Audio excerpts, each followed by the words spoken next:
Is there a husband who deceives his wife to get married? I got married to my ex-husband who lied to me almost like a fraud. This is my story. I am Anna, 38 years old. It was 6 months after I got married, when I was a housewife.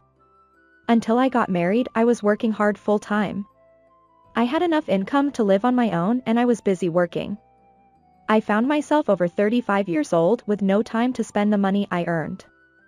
I thought to myself, I guess I'll just stay single, but that's life. Just then, through an acquaintance, I met my husband, who was the same age as me, and we hit it off.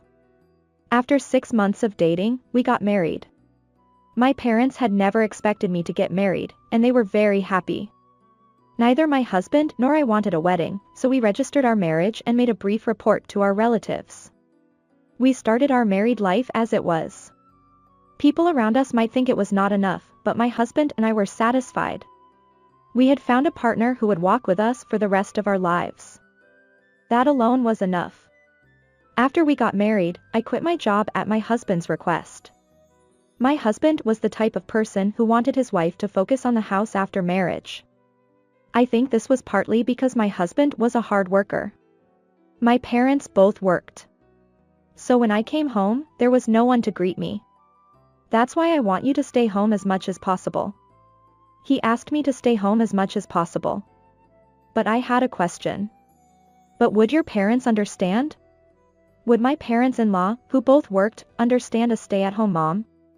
As a married wife, I want to support my husband. However, I was worried because I heard that there are some people in the world who think that full-time housewives are parasites and money-eaters. However, my parents-in-law were rather positive about my husband's opinion. I would appreciate it if you could support my son as a full-time housewife. That's true, father. We'll be safe now. She welcomed me warmly. I was so relieved by her kind smile.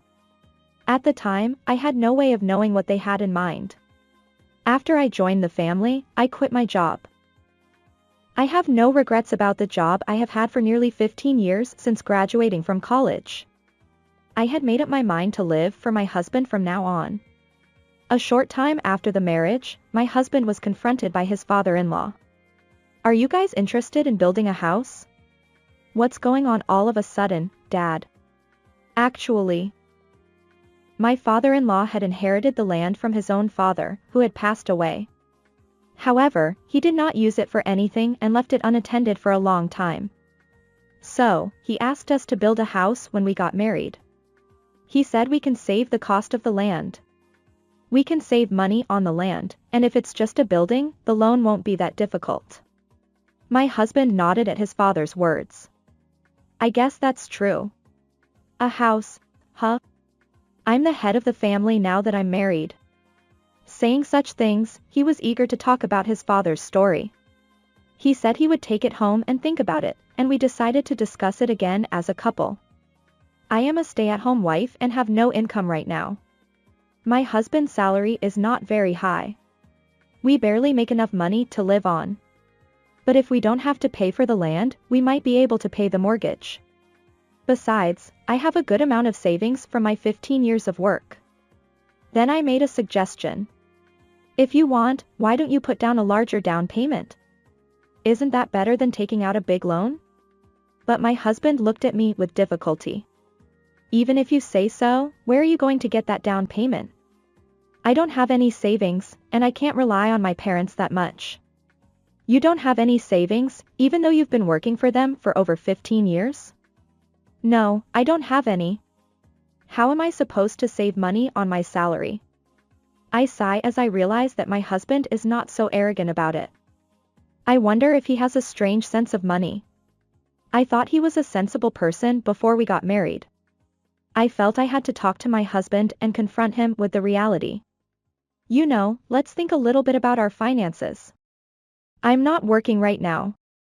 Even if my rent is replaced by a mortgage, if we buy a house, we have to pay taxes. I have to pay taxes on it. Are you thinking about that? I'm thinking about it. You just have to make it work out there. There is a limit to what I can do. Shut up. Why did you become a housewife? To support me, right? I flinched for a moment when he said that. It is true that it is an important part of a wife's job to keep the family finances in check and make ends meet. It's true, but building a house without any savings? If you're going to say that, have you been saving money? I was surprised to hear my husband's words. Of course I did. At that moment, I saw his eyes light up. I felt like I had been set up, but by the time I realized it, it was too late. What, you have your money? What are you so worried about? It is true that I have nearly $100,000 in savings. But I was somewhat hesitant to use it all to buy a house. I could understand if we were to mutually put an amount together and use it as a down payment on a house. But what about relying on my money from the beginning? Anyway, let's think about the house slowly. First of all, get an estimate. We should first get an estimate and carefully examine whether or not we can get a loan and whether or not it will interfere with our lives.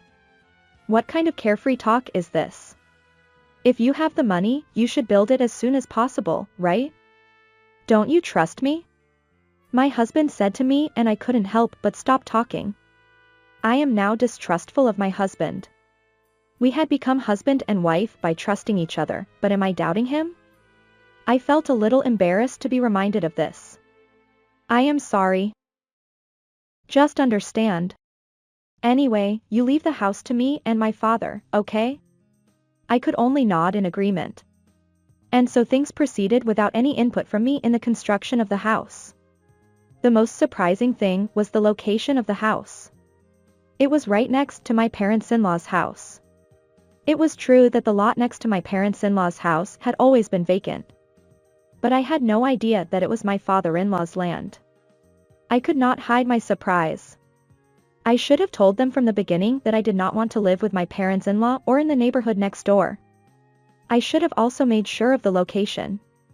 But when I asked too persistently, my husband would always say, "Do you still have doubts? Why did we become husband and wife?" I could not ask him well. I guess my parents-in-law and my husband dared not to tell me. I am sure that their goal was to trick me into letting their son and daughter-in-law live nearby. They did it so well. I was looking at the beautiful house that had just been built with mixed feelings. Surprisingly, however, there was no longer any talk of using my savings as a down payment. I built this house. It's in my name and I'm supposed to take out the loan, right? He reported proudly to me. I was relieved that my husband had thought this through, even though I had many things to say. I had miscalculated that the house would be next door to my parents-in-law's house, but we have had a good relationship so far. I thought we would be able to manage. That's what I thought. Hey, we're moving out. It was 1 month after my husband and I moved into our new house that he said to me, "We're moving out? What are you talking about? My parents will live in this house." What? What do you mean? I did not understand it all because he said it so abruptly. This house was built because my husband wanted it. Why would he let his parents-in-law live in this house? Well, this house is too big for the two of us, isn't it? It is true that our 3-bedroom house is too large for the two of us. However, wasn't this a layout based on the idea of having 2 children in the future? Even my husband, looking at our newly built house, said, "Someday, I'd like to live here with a lot of people." My husband looked at my puzzled face. "What are you doing so idly? My father and mother are coming. Clean up." "What the hell do you mean, clean up?" "We're going to take grandma downstairs to the room." By grandmother, I mean my husband's grandmother. My grandmother-in-law, who is almost 90 years old, is in poor health and can no longer walk by herself. My parents-in-law are taking care of her at their home while hiring someone to take care of her. Wait a minute, does that mean father-in-law and the other 3 are coming to this house? Yes. Why are you making such a decision on your own? This is my house. Why do I need your permission to decide? Because we are a couple. I felt anger welling up inside me. He is too selfish. How self-centered could this man be? Besides, if you put it that way, it's too broad, even for your mother and father-in-law. I replied to my husband exactly as he had said it. I think 3 bedrooms for my elderly grandmother-in-law and my parents-in-law is too big. That's also true. Then, let's live together with 5 people. What? My husband's incomprehensible words made my head spin. Because you said it is too big. Then, you would be satisfied if the 5 of us lived together, wouldn't you? I feel like I'm being set up again by my husband. How many times had this man deceived me? Anyway, I'm the head of the household and I've made the decision. You just have to shut up and obey me. And I'll ask you to take care of my grandmother. You're a housewife, so it's only natural, right? My husband said that it was a decision and went back to his own parents' house. Then he reappeared, this time with his parents-in-law. Anna, you understand the situation, don't you? Take care of them for her, will you? I'm so glad you're a stay-at-home wife. My mother was right, I was right to make you quit job. The 3 of them were getting awfully excited. At that moment, I realized. I thought to myself, I see. So they had arranged for me to quit my job when we got married. Knowing what they were up to, my anger reached its peak. I realized that they had meant it from the very beginning. You're quitting your job so you can take care of her. Your job from now on is to take care of her. Make sure you do it right. I said no. I refuse flatly, and the 3 of them instantly become quiet and refuse? Who the hell do you think you are? That's my line, isn't it? You've been deceiving me for years. I glared at my husband. But he grinned and offered me something as if it was his trump card. If you don't like it, get a divorce. With that, he threw the completed divorce papers at me. So this was his answer. He thinks that since he's succeeded in getting me to quit job, I can't leave this house. That's not going to happen. I picked up the divorce papers on the floor and said, okay. Let's get a divorce. I quickly filled them out. All 3 of them seemed to have never thought that I would agree to a divorce. They were stunned. What, Anna? I filled out the form as you see it. Now we are divorced. I'm going to submit it to the city office tomorrow. Oh, no, wait a minute. Why did you do it so easily? I took the divorce papers and went upstairs immediately. Since I had become a housewife, I had very little money at my disposal and my personal belongings had dwindled considerably. Sometimes I sold my belongings to make ends meet. I was somewhat afraid to touch my savings. But maybe that was because I had a bad feeling about my marriage to my husband. In fact, my husband and in-laws were trying to use me like a slave. I hated myself for having met some really nasty people. I simply packed my bags and I left home immediately. And the next day I filed for divorce papers. I was finally a stranger to him. After filing, I headed to my ex-husband's house to pack up my stuff. I wondered if he had taken a day off from work. Somehow he was at home. Anna, well. He was trying to say something to me, but I ignored him and proceeded to clean up. It took me less than 2 hours to finish packing everything up. If you have any problems in your life, call me anytime. He said this as I was about to return the house key and leave the house. What's the matter with him? I have more money than you, so you won't have to worry about it. I'm sure you can afford to pay your mortgage and taxes from your salary. Well, we can manage. I no longer feel anything at his optimistic words. I am sure that we have always been able to manage. He had no plan, but he had carefully laid a trap for me to fall into. I want to get away from this person as soon as possible. With this one thought in mind, I left home. 3 months later, when I had settled into my new life, I received a phone call. Please help me. Please help me. It was my ex-husband's voice. Oh, no. I should have changed my cell phone number when I got divorced. It couldn't be helped. I suppressed my emotions and answered. Yes, who are you? It's me. Listen to me. I'm really in trouble. He was so flustered that, as expected, I became a little curious. What in the world was going on? I went to the coffee shop he had indicated. For some reason, my parents-in-law were with me. So, what do you want? Please. Please lend me money. My ex-husband was the first to open his mouth, bowing and begging. It wasn't supposed to be like this. I should have been able to pay the loan. It wasn't supposed to be like this. With that, he began to tell me about his situation. The monthly loan payment was 40% of his salary. It looked as if he would be able to make the payments if he lived alone, but that was not the only situation. The company's business had deteriorated, and his salary had dropped significantly. There was no prospect of a bonus. The fact that they had set their bonus payment too high without thinking had proved to be a disadvantage. He said that his in-laws have no savings and that their lives are about to collapse. That's why he came crying to me. He really has no plan. Instead of him being depressed, my father-in-law opens his mouth. You have savings, don't you? If you hadn't divorced, he could have afforded to pay it. Please, can you pay for my son? That's when I understood. My ex-husband must have thought he could live on my savings even if the house loan was tight. Not only him, but my ex-in-laws as well. How much more can they fool me?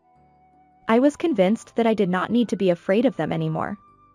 I refuse. Who would trust those who tried to trick me into living with them and forcing me to take care of them? Who would trust them? Since I was deceived, I should have demanded compensation from them. But I was with them for a while. But I didn't want to be with him even for a moment. I didn't want to be with them for even a moment. You were the one who prepared the divorce papers. I said, and they froze. Did they really think that if I asked them for money, they would give it to me? I will never get involved with you. I then asked them a question. Is your grandmother home today? If my ex-in-laws are here, doesn't that mean my ex-grandmother-in-law is home alone? Yes, well, yes, she is. On a hot day like this, with the temperature this high, with a nearly 90-year-old woman all by herself? Well, that's none of your business. My ex-father-in-law replies with a miffed look on his face. What would happen if you left your grandmother alone knowing that she needed care and she got heat stroke? In some cases, it could be manslaughter. When I mentioned the charges, they were surprised and quickly left the room. I knew that if I got involved with them anymore, I would be in big trouble. I immediately blocked their cell phones, so fortunately, I have not heard from them since then. Rumor has it that both my ex-husband and ex-in-laws are still living in the house. They are isolated from the neighbors because they ask for money from them. He has managed to pay the bills with his meager salary and the pensions of his parents-in-law and grandmother-in-law, but he is getting close to his limit. He says that he is approaching the end of his rope. A neighbor informed us that the ex-husband had been complaining that his wife's departure had made his life difficult.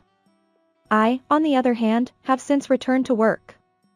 My qualification as a bookkeeper, which I had held since before our marriage, came in handy, and I was hired by a company as an office clerk.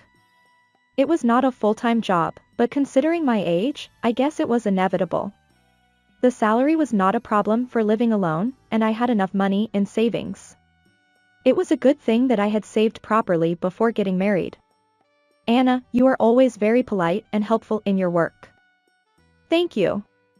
My relationship at work is good, and I am glad that I divorced and started a new life. I think so. By the way, do you ever intend to remarry? What's wrong, Chief? Actually, there is someone good for you.